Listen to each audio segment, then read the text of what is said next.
ವಾಹಿನಿಗಳಿಗೂ ನಮಸ್ಕಾರ. ನನ್ನ ಹೆಸರು ಜಲಮಂಡಲಿ ರಾಮಚಂದ್ರ ಅಂತ, ಕರುನಾಡು ರಂಗ ಕಲಾವಿದರು ಒಕ್ಕೂಟದ ಗೌರವಾಧ್ಯಕ್ಷನಾಗಿ ನಿಮ್ಮ ಮುಂದೆ ಮಾತಾಡ್ತಾ ಇದ್ದೀನಿ. ಇವತ್ತಿನ ದಿನ ಒಂದು ಒಳ್ಳೆಯ ಶುಭ ದಿನ ಅಂದ್ರೆ ತಪ್ಪಾಗಲಾರ್ದು. ಯಾಕೆಂದ್ರೆ ನಮ್ಮೆಲ್ಲರ ಅಚ್ಚುಮೆಚ್ಚಿನ ಗೆಳೆಯ, ನಗುಮುಖದ ಸರದಾರ ಹಾಗೂ ಹೈಕೋರ್ಟ್ ರಮೇಶ್ ಅಂತ ಖ್ಯಾತರಾಗಿರ್ತಕ್ಕಂಥ ರಮೇಶ್ ಅವರ ಹುಟ್ಟುಹಬ್ಬದ ಶುಭಾಶಯಗಳನ್ನ ಅವ್ರಿಗೆ ಹೇಳ್ತಾ, ಈ ದಿನ ನಡೆದ ಈ ಸಮಾರಂಭದಲ್ಲಿ ಕೇಕ್ ಕತ್ತರಿಸಿ ಅವ್ರಿಗೆ ಶುಭ ಹಾರೈಸಿ ನಾವೆಲ್ಲ ಅವ್ರಿಗೆ ಧನ್ಯವಾದ ಅರ್ಪಿಸ್ತಾ ಇದ್ದೀವಿ.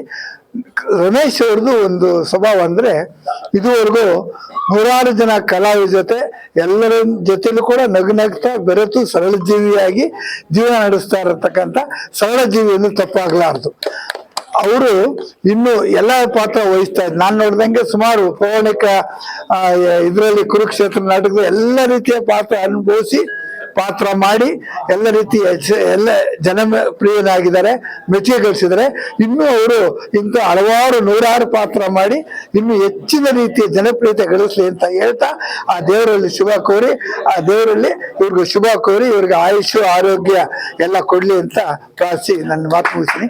ಜೈ ಹಿಂದ್, ಜೈ ಕರ್ನಾಟಕ.